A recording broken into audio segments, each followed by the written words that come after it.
ready to remodel your kitchen or bathroom, now is the time to call Jericho.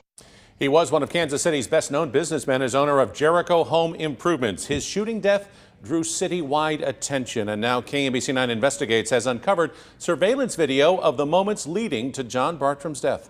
We're also getting new insight on why the Jackson County prosecutor declined to charge the shooter. Investigative reporter Matt Fleener is live at 63rd and Prospect, where the shooting happened. And Matt, John Bartram's family still wants more people to come forward. Lauren, Chris, that's exactly right. We traveled to Fort Wayne, Indiana earlier this week. That's where John Bartram is from, and his sisters live. They question what happened here at this gas station, and specifically this gas pump, and they question the circumstances surrounding his death. Our brother was murdered, and his case was closed as fast as you can possibly close a case. And it's why Norris Schwartz and Taya Boggs want more people in this surveillance video to come forward about their brother's shooting. Because the only voice we have is a shooter's voice. We don't have the man who passed away. If you're ready to remodel your kitchen or bathroom, now is the time to call Jericho. It was hard to miss John Bartram's commercials, the owner of Jericho Home Improvements. He loved so many around him, and he took care of so many. But so many have also questioned why he was at 63rd and Prospect just past midnight, January 7th. Video, obtained by KMBC9 Investigates and Bartram's family, shows Bartram talking to a man in a white Chevy Equinox. He eventually told police Bartram asked for cocaine and looked high. We asked Bartram's sisters if he was there to buy drugs. We don't know, but what we do know is that there were no drugs found in his body. There were no drugs or paraphernalia found on his person, in his vehicle, anywhere. Absolutely none.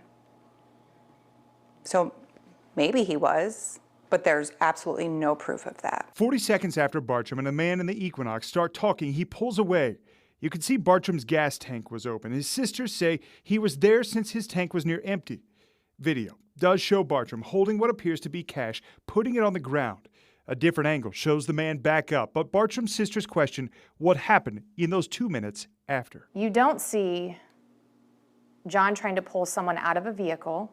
I see the top of his head the entire time. KMBC9 Investigates later zoomed in on that camera angle. There's movement in the final moments before one gunshot.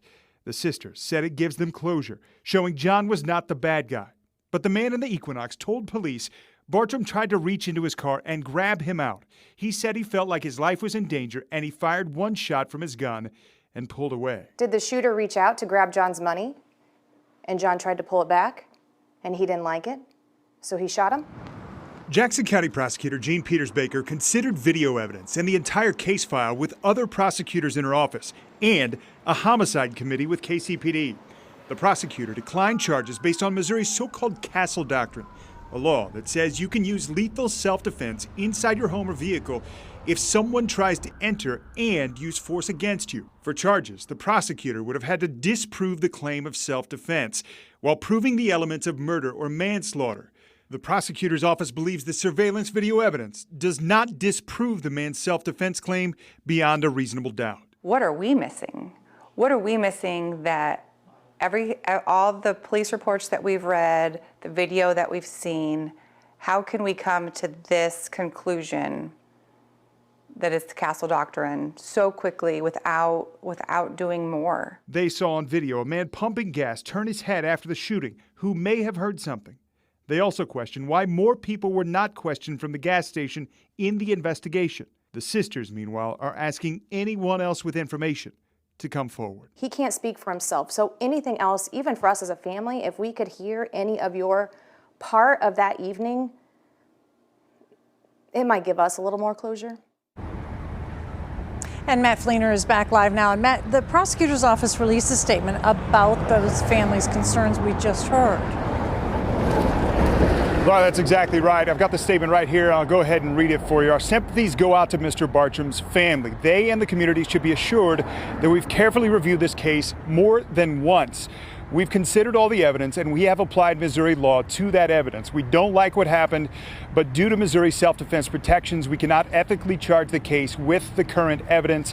As in any homicide, we would review any new evidence made available to our office. We did reach out to police as well, and they say they did try to identify witnesses from the surveillance video, but those efforts were unsuccessful. So if you were here, you know somebody was here that night, that early morning, call Crime Stoppers, 816-474-TIPS. Matt Fleener, KMBC 9 News. All right, Matt, thank you. And we'll be including more of the context and details of the case so you can see for yourself on KMBC.com.